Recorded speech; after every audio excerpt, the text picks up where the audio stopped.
మొదట పదవనామం అమోఘ. అమోఘ అంటే మోహము లేనటువంటి వాడు అనేటువంటి అర్థం అనమాట. ఈ మోహం అనేటువంటిది దేనివల్ల కలుగుతుంది మనకి? ఇది నాది, ఇంకొకటి ఇది నాది కాదు అనేటువంటి భేదభావం వల్ల కలుగుతుంది. దానివల్ల కలిగేటువంటిది ఏంటి?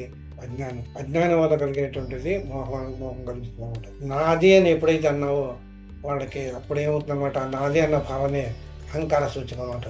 ఎప్పుడైతే నీలో అహంకారం సూచించింది, దానివల్ల నీకు మోహం అనేటువంటిది కలుగుతుంది అనమాట. అంటే మోహం అంటే ఇంకో రకంగా చెప్పాలంటే ఒక వస్తువు మీద ప్రీతి కలగటం అనమాట. ఒక వస్తువు కానీ, ఒక వ్యక్తి కానీ, ఏదైనా కానీ చరాచరమైనటువంటిది కనిపించేటువంటి దేని మీదైనా కానీ అమితమైనటువంటి ప్రేమను పెంచుకుంటాం కానీ, అంటే ఆప్యాయతను పెంచుకుంటాం కానీ, ఇష్టాన్ని పెంచుకుంటాం కానీ మనం మోహం అని అనొచ్చు అనమాట. ఇంకొక అర్థం ఏం చెప్పుకోవచ్చు అంటే మోహం అంటే వ్యర్థం అనేటువంటి భావంలో కూడా మనం చెప్పుకోవచ్చు అనమాట. ఇంకోటి కూడా ఏంటంటే ఇక్కడ మనం ఇంకోటి అజ్ఞానం వల్ల మోహం కలుగుతుంది అని చెప్పాం. ఈ అజ్ఞానం వల్ల మోహం కలగటం వల్ల అజ్ఞానం నశిస్తే మోహం అమోఘం అవుతుంది అనమాట. పరమాత్మ స్వరూపుడైనటువంటి విష్ణువు ఇక్కడ మనం విష్ణు రూపంగా చెప్పుకుంటున్నాం కనుక ఆ విష్ణువు అందరిలో ఉండేటువంటి, అంటే తన భక్తులైనటువంటి వారికి మోహాన్ని నశింపజేసి వాళ్ళలో ఉండేటువంటి అజ్ఞానాన్ని తొలగిస్తున్నాడు కనుక అటువంటి విష్ణుమూర్తికి మోహం అనేటువంటిది ఉండదు. అటువంటి మోహం లేనటువంటి విష్ణుమూర్తి మనకి అమోఘాన్ని ప్రసాదిస్తున్నాడు అని చెప్పి క్లుప్తంగా చెప్పుకోవచ్చు అనమాట. ఇంకోటి ఏంటంటే మోహం అనే పదానికి ఒక అర్థం వ్యర్థం అని చెప్పుకోవచ్చు. మోహం అంటే వ్యర్థం కానిటువంటిది. విష్ణుమూర్తి అంటే నారాయణుడు. ఇక్కడ పోనీ ఎవరైనా రండి, ఆ పరమాత్మ స్వరూపాన్ని మనం ఆయన యొక్క బలం గాని, ఆయన అనుగ్రహం గాని, ఆయన శక్తి సామర్థ్యాలు కానీ అమోఘము అంటాం. అవి ఎప్పుడు కూడా వ్యర్థం కావు. ఆయన ఎప్పుడు భక్తులకు అనుగ్రహించాల్సి వచ్చినప్పుడు, దుష్ట శిక్షణ శిష్ట రక్షణ జరిగినప్పుడు ఆయన యొక్క బలాన్ని ఉపయోగించి దుష్టులను శిక్షిస్తాడు. ఆయన బలం అమోఘమైంది అని అప్పుడు చెప్తారు అనమాట. భక్తులైనటువంటి వాడు ఎవరైతే ఉన్నారో వాళ్ళు ఆయనకి సదా శరణాగతి పొందినప్పుడు ఆయనకి అటువంటి భక్తుల మీద అనుగ్రహం కలుగుతుంది. ఆ అనుగ్రహం కూడా మోఖమైనది అనమాట. అలాగే జగన్ నిర్వహణ కార్యక్రమమైనటువంటిది ఆయన సంకల్పం అని చెప్పుకున్నాం. పరమాత్మ సంకల్పం సృష్టి చేసే సంకల్పం అయింది, లయం చేసేటువంటి సంకల్పం అయింది, వాళ్ళందరినీ రక్షించేటువంటి సృష్టి స్థితి లయాలు అని చెప్పుకున్నాం. 3 కార్యాలు కూడా నిర్వహించేటువంటి సంకల్పంలో ఆయనకే ఉన్నాయన్నమాట. ఇటువంటి సంకల్పం తిరుగులేంది. ఆయనకు ఒక్కసారి ఆ సంకల్పం వచ్చింది అంటే దాన్ని మార్చుకునే స్వభావం కాదనమాట. ఆయన అమోఘమైంది అని చెప్తాను అన్నమాట. తిరుగులేంది, ఎదురులేంది అయిన సంకల్పం కనుక అటువంటి సంకల్పాలన్నీ కూడా, ఉత్తమమైనటువంటి సంకల్పాలన్నీ కూడా అమోఘములు అని మనం అనవచ్చు అనమాట. అటువంటి సంకల్పములు కలిగినటువంటి వాడు కనుక ఆయన అమోఘుడు అవుతున్నాడు అని చెప్పి ఒక్కొక్క జీవికి ఆ జీవి విశ్వంలో ఎలా సంచరించాలి, ఎలా బతకాలి అనేటువంటి విశ్వాన్ని నడిపించేటువంటి వాడు. అనేక రకాలైనటువంటి విశ్వంలో అనేక రకాలైనటువంటి కార్యాలు జరుగుతుంటాయి. ఆ కార్యనిర్వహణ చేయించేవాడు ఆయనే, చేసేది ఆయనే అని చెప్పి మనం చెప్పుకున్నాం.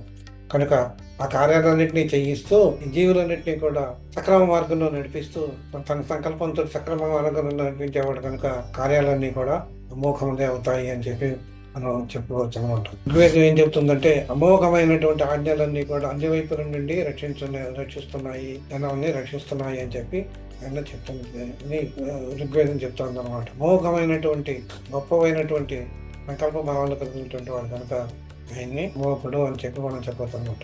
ఈ అమోఘం అనే మాటకి ఇంకొక అర్థంగా మనం చూడొచ్చు అంటే వ్యర్థంగా అనేటువంటి అమోఘం అని చెప్పుకున్నాం కదా మనం. రామాయణంలో మనం తీసుకున్నట్టయితే అమోఘం దర్శనం రామ నచమోఘస్తవ తవ అమోఘస్తే దృశ్యంతి భక్తి మంతస్తతి వరాహ. దానికి అర్థం ఏంటంటే రామ, నీ దర్శనం, నీ స్తోత్రం వ్యర్థంగా అనేటువంటివి. మానవ జన్మ ఎత్తనీయదు, భక్తి కలిగి ఉండేవారు తప్పక మోక్షాన్ని పొందుతారని అర్థం. అంటే పరమాత్మ యొక్క కరుణ మన మీద ఉండాలే కానీ ఆయన ఎప్పుడు కూడా ఆయన సంకల్పం వ్యర్థం కాదు.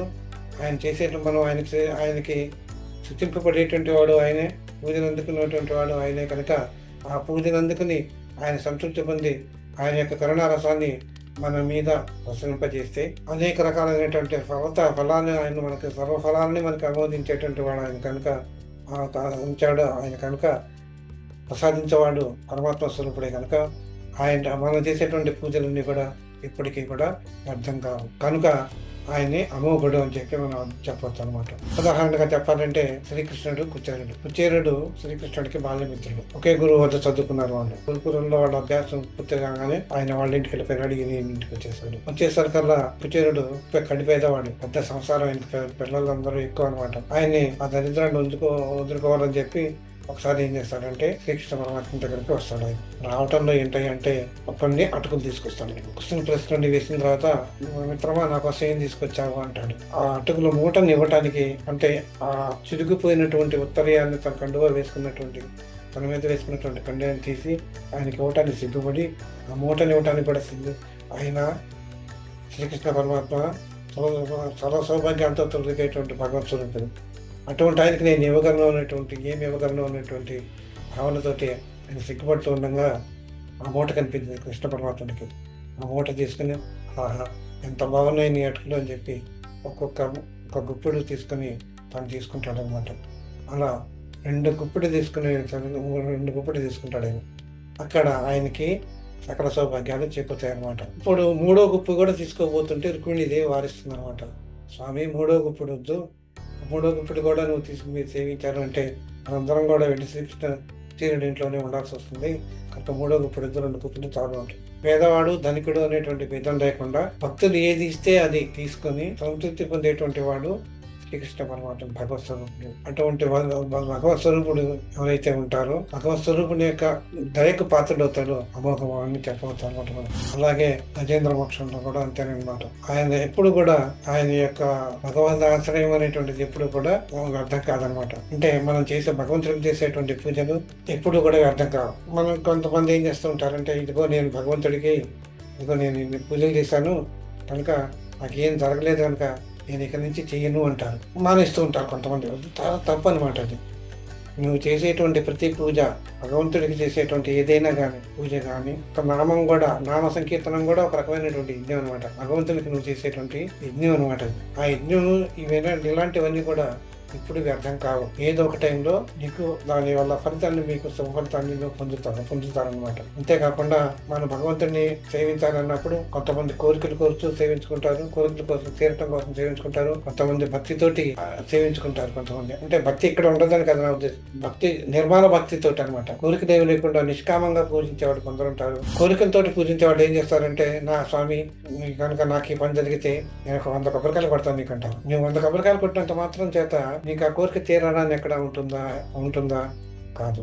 ఎందుకంటే నీ కర్మఫలం అనేటువంటిది తీరలేదు కాబట్టి నేను భగవాన్ నీ కొబ్బరికాయలు కొట్టాను, ఇన్ని పూజలు చేశాను, ఇన్ని వ్రతాలు చేశాను కనుక నాకేం జరగలేదు కనుక నిన్ను పూజించను అని చెప్పి పూజలు మానేసేటువంటి వాడు చాలా మందిని ఉన్నారు. భగవద్గీత సారాంశం ఏం చెప్తుంది? నన్ను నిష్కామంగా పూజించు, నువ్వు నివేదాల్లో ఇవన్నీ నాకు అక్కర్లేదు, కొంచెం తులసి తీర్థం నివేదంగా పెడితే చాలు, నాకు నిష్కామంగా నన్ను తలుచుకున్నప్పుడు అప్పుడు నేను నిన్ను రక్షిస్తాను అని చెప్పి శ్రీకృష్ణ పరమాత్మ చెప్తాను అన్నమాట. అంటే నువ్వు ఎప్పుడైతే భగవంతుడికి సరెండర్ అయినావో తన భక్తుడిని రక్షించుకోవలసినటువంటి బాధ్యత కూడా భగవంతుడికి ఉంటుంది. భగవంతుడు ఎప్పుడు కూడా భక్తుడు కష్టపడుతుంటే చూడలేడు కనుక డెఫినెట్ గా నేను రక్షిస్తానికి ఆయన వస్తాడు, ఏదో ఒక రూపంలో వస్తాడు. గజేంద్ర పక్షంలో చూస్తాం మనం. గజేంద్రుడు ముసలితోటి పోరాడుతున్నంతసేపు విష్ణుమూర్తి కదలకుండా వాళ్ళ ఆవిడతోటి చక్కగా పాతికలాడుతూ కూర్చున్నాడు. ఎప్పుడైతే గజేంద్రుడు స్వామి నాకు ఓపిక లేదు నాకు చెప్పి 2 చేతులు అయితే దండం పెట్టేసి అప్పుడు పరిగెత్తుకుంటూ వచ్చాడు. మనం ఈ కథ చాలాసార్లు మనం చెప్పుకున్నాం. అంటే దాన్నే మనం శరణాగతి అంటాం అనమాట. నిష్కామంతో శరణాగతి పొందినప్పుడు భగవంతుడు దర్శిస్తుంటాడు. ఫలితం వచ్చే వరకు భగవంతుడికి పూజ చేసుకుంటూ ఉండాలి తప్ప భగవంతుడు నాకేమీ లేదు కనుక నేను ఎందుకు చెయ్యాలి ఆయన మీద అడిగితే సమస్య వరకు అంటే మనమే ప్రాబ్లంలో పడతాం. గుర్రాన్ని చెరువు దగ్గరకు తీసుకెళ్ళాం, అంత చెరువును చూసిన తర్వాత గుర్రం ఏంటంటే నేను నీళ్లు తాగను, ఆ నీళ్ళే నా నోట్లోకి రావాలి అంటే ఎలా కుదురుతుంది? కుదరదు. మనకి ఇదే చెరువు దగ్గరికి వెళ్ళాలి, ఆ చెరువులో ఉన్నటువంటి నీటి తన నోరు పెట్టి తాగాలి, ఇప్పుడే దాని యొక్క దాహం తీరుతుంది. అట్లాగే మనం ఆర్తితోటి భగవంతుడిని కనుక నిష్కామంతో మనం పూజించినప్పుడు మాత్రమే అవి సాధ్యపడతాయి కనుక అప్పుడు కలిగేటువంటి తృప్తి వేరు. ఆ తృప్తితోటి భగవంతుని ఎప్పుడైతే ఆరాధిస్తామో ఆ ఆరాధనలోనే మనకి భగవంతు దర్శనం అనేటువంటిది కలుగుతుంది అన్నమాట. అప్పుడే మనకి అన్ని ఇష్టకామ్యాలన్నీ కూడా నెరవేరుతాయి అన్నమాట. సాధు సజ్జన సాంగత్యం అని చెప్తుంటారు. సాధన మన భగవంతుని చేరుకోవడానికి మార్గాలు సాధనా చతుష్టయం అని ఉంటుంది. సాధనా చతుష్టయం ఏంటి? శ్రవణం, మననం, ప్రాణ కాలక్షేపం. చదువులు అంటే ఇక్కడ సన్యాసులు కాదు, మంచి వాళ్ళ సావాసం వల్ల మనకు కొన్ని మంచి మాటలు వస్తాయి అన్నమాట. మంచి మాటలు వినవచ్చు.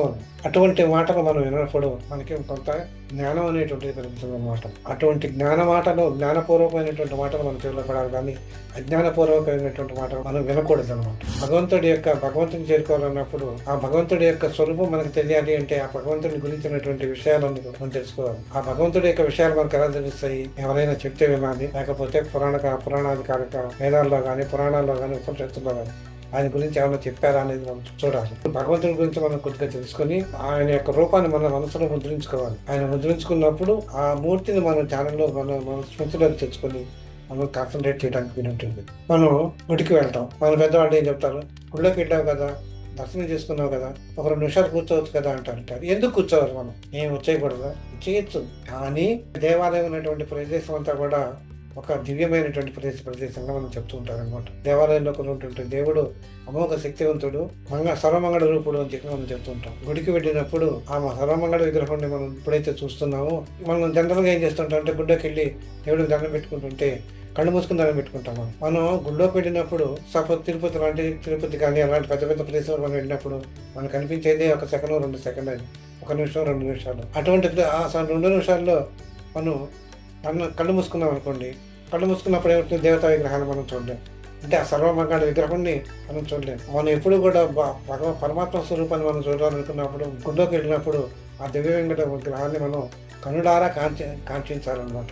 చూడాలి. మనం ఆ చూసినటువంటి ఆ విగ్రహాన్ని మన మనసులో పెట్టుకొని మనం బయటకు వచ్చిన తర్వాత ఒక 2 నిమిషాలు కూర్చున్నప్పుడు, మౌనంగా కూర్చున్నప్పుడు ఆ విగ్రహాన్ని మళ్ళీ మనం తెచ్చుకొని మన ధ్యానంలో ఆజ్ఞాచక్రంలో దాన్ని స్థాపించుకుంటే ఆ మంగళ విగ్రహాన్ని, ఆ పరమాత్మ యొక్క తత్వాన్ని మనం అర్థం చేసుకుంటానికి వీలుంటుంది అనమాట. అందుకని చెప్పి మనం గుళ్ళోకి వెళ్ళినప్పుడు ఒక 2 నిమిషాలు కూర్చోవాలి. అంతేగాని అక్కడికి వెళ్ళినప్పుడు ప్రసాదం తిందామా, లేకపోతే ఇంకొక ఏదైనా మాట చెప్పుకుందామా, అలాంటివి మనం చేయకూడదు అనమాట. అందుకనే ఆ గుడి ప్రాంగణంలో ఉన్నంతసేపు మనం సాధ్యమైనంత వరకు అనవసరమైనటువంటి సంభాషణ చేయకుండా భగవత్ సంబంధితమైనటువంటి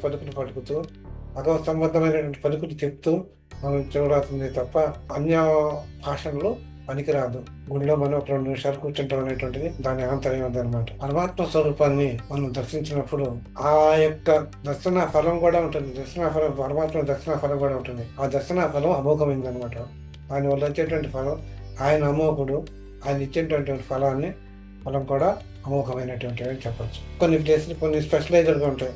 కొంతమందికి పిల్లలు లేరు అని అంటారు. కొన్ని ప్లేసులకు వెళ్ళండి, ఇంకో పలానా ప్లేస్కి వెళ్ళండి, గర్భరక్షాంబిక దేవాలయం అంటారు, అక్కడికి వెళ్ళండి, లేకపోతే ఇంకొక చోటకి. అలాంటి ప్లేసులకి వెళ్ళమండి ఎందుకు చెప్తూ ఉంటారు? మనకి అందరూ దేవుళ్ళే కదా. ఆయన ఏం చేశారనమాట, కొంతమందికి ఆ అంటే శిశు ప్రసాదాన్ని శిశువుని ప్రసాదంగా ఇచ్చారనమాట. అంటే పిల్లలు లేని వాళ్ళకి వాళ్ళు ప్రసాదంగా ఇచ్చారు కనుక అటువంటి ప్రసాదం మనం అందుకోవటానికి వీలుగా మనం అక్కడికి వెళ్ళాలి అని చెప్పి అర్థం. అలాగే ఆంజనేయ స్వామి గుడికి వెళ్ళండి, మనకు ధైర్యం కలుగుతుంది అంటారు. ఆంజనేయ స్వామి గుడికి వెళ్ళినప్పుడు ధైర్యం కలుగుతుంది అని అంటే ఉదాహరణకి చెప్తున్నాను నేను ఇక్కడ. అక్కడ ఆంజనేయ స్వామికి అక్కడెక్కడో తిరిగేసి వస్తుంటాం. ఏ నెగిటివ్ పవర్ మనం ఏం చేస్తుందంటే మన నెగిటివ్ పవర్ వస్తుందని అంటుంటారు మనకి. దానివల్ల మనకు ఒక్కోసారి నిద్ర పట్టకపోవచ్చు, అటువంటి దుస్వప్నాలు రావచ్చు. అటువంటి దుస్వప్నాలు నుంచి తొలగించేటువంటి వాడు ఆంజనేయ స్వామి దర్శనం దుస్వప్నాలు రాకుండా మనోచాంచల్యాన్ని పోగొట్టేటువంటి వాడిగా మనకి చెప్తుంటాను. అది ఒక్కటాని కాదు, ఉదాహరణకు మాత్రమే చెప్పాను. ఏ పరమాత్మ శక్తి అయినా కానీ అనేక రకాలైనటువంటి అనుభవమైనటువంటి భగవంతుడు ఎప్పుడు కూడా డైరెక్ట్ గా వచ్చి మనకి చెప్పడు, ఇండికేషన్ ఇవ్వడు. కనుక అటువంటిది మనం ఎంతో తప్పు సాధన చేస్తే గానీ మనకి దైవికంగా మనకి అలాంటి సిచ్యువేషన్ రాదు. కానీ నమ్మకంగా ఉండే వాళ్ళకి, భగవంతుడు అంటే నమ్మకంగా ఉండే వాళ్ళకి ఏదో ఒక రూపంలో గైడెన్స్ ఇస్తూనే ఉంటాడు. ఆ గైడెన్స్ ని మనం అర్థం చేసుకోవాలన్నమాట. అంతేగాని నాకు ఎలాంటి భగవంతుడు నాకు ఏం చేయలేదు కనుక నేను ఆయన గురించి మాట్లాడలేను అంటే కొంత పొరపాటు అవుతుంది, అవివేకం అవుతుంది, అజ్ఞానం అవుతుంది. ముందర మనం ఏం చేయాలి భగవంతుడి కోసం అనేటువంటిది కూడా మనం ఆలోచించాలన్నమాట. అంటే అమోఘమైనటువంటి శక్తి సంపన్నుడైనటువంటి పరమాత్మకి అంతటి అమోఘంగా మనం చేయగలమా? చేయలేమని చెప్తాను నేను. ఇప్పుడు ఉదాహరణకి చెప్పాలంటే వెంకటేశ్వర స్వామికి రకరకాల నైవేద్యాలు పెడుతుంటారు ప్రతిరోజు. ఆ నైవేద్యాలతోటి ఆయన సంతృప్తుడు అవుతాడు అని చెప్పి భక్తుల యొక్క విశ్వాసం అన్నమాట. వెంకటేశ్వర స్వామికి పెట్టినటువంటి నైవేద్యాలు ఎక్కడ పెట్టరు. ఒకసారి నివేదన పెడతారు, ఏదో ఒకటి వెరైటీలు 2 వెరైటీలు పెడతారు. అనేక రకాలైనటువంటి నైవేద్యాలు ప్రతినిత్యము ప్రతి పూట కూడా నైవేద్యాలు అందుకునేటువంటి స్వామి శ్రీ వెంకటేశ్వరుడు అనమాట. అంటే అంతటి అమోఘమైనటువంటి స్వామికి ఇంతటి అమోఘమైనటువంటి నైవేద్యాన్ని పెట్టినప్పుడు ఆయన సంతృప్తుడవుతాడు అని చెప్పి భక్తుల విశ్వాసం అనమాట. ఉదాహరణకి చెప్పాలంటే మన ఇంటికి ఎవరికైనా అతిథులు వచ్చారనుకోండి, వాళ్ళని సంతృప్తి పరచడానికి మనకి ఏదో కాఫీనో టీనో పలహారం ఏదో ఒకటి పెడుతుంటాం. అలాగే మనకి అధికారులు ఉంటారు. అధికారుల దగ్గరికి వెళ్ళినప్పుడు కూడా మనం ఏదో ఒకటి ఆయనకి ఇస్తూనే ఉంటాం. అంటే అధికారి మనం ఇచ్చేటువంటి పారితోషికాన్ని తీసుకొని సంతృప్తి పొందుతాడు అని చెప్పి మనకు అనుకుంటాం. అలాగే మనం పెద్దవాళ్ళ దగ్గరికి వెళ్తాం. పెద్దవాళ్ళ దగ్గరికి వెళ్ళినప్పుడు కూడా మనం ఏదో ఒకటి వాళ్ళకి ఇస్తూ ఉంటాం. మనం ఇచ్చినటువంటి దాన్ని ప్రసాదాన్ని అంటాను నేను,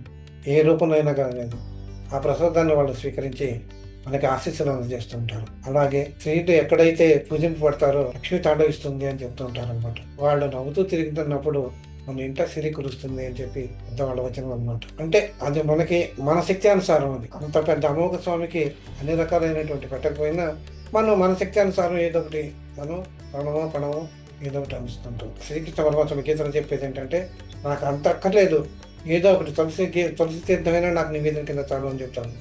అంటే మీ శక్తి అనుసారం అని చెప్తాడు అక్కడ. మన శక్తి అనుసారంగా ఏది పెట్టినా కూడా అదే అమోఘమైన ప్రసాదమే అవుతుంది. దీనికంతటికీ కారణభూతమైనటువంటిది ఏంటంటే నిర్మల భక్తి, నిశ్చల భక్తి. ఆ భక్తి ఉండాలి. పరమాత్మకి శరణగతి పొందినప్పుడు ఆయన మనకి సంతృప్తి పొంది మనకి అమ్మకమైన ఫలితాలు ఇస్తాడు అని చెప్పి శాస్త్రాలు మనకు చెప్తున్నాయి. కనుక అటువంటి ఫలితాలు మనకి ఇచ్చేటువంటి వాడు ఆ పరమాత్మ కనుక ఆయనే అమ్మోకుడు అని అనవచ్చును. 10వ నామం అయిపోయింది ఇప్పటికీ. కనుక రేపు 111వ నామం పుండరీకాక్ష అనేటువంటి నామంతో నెక్స్ట్ క్లాస్ లో మనం చదువుకుందాం. సర్వే జన సుఖిలభవంతు సుఖిలభవంతు శాంతి స్వస్తి.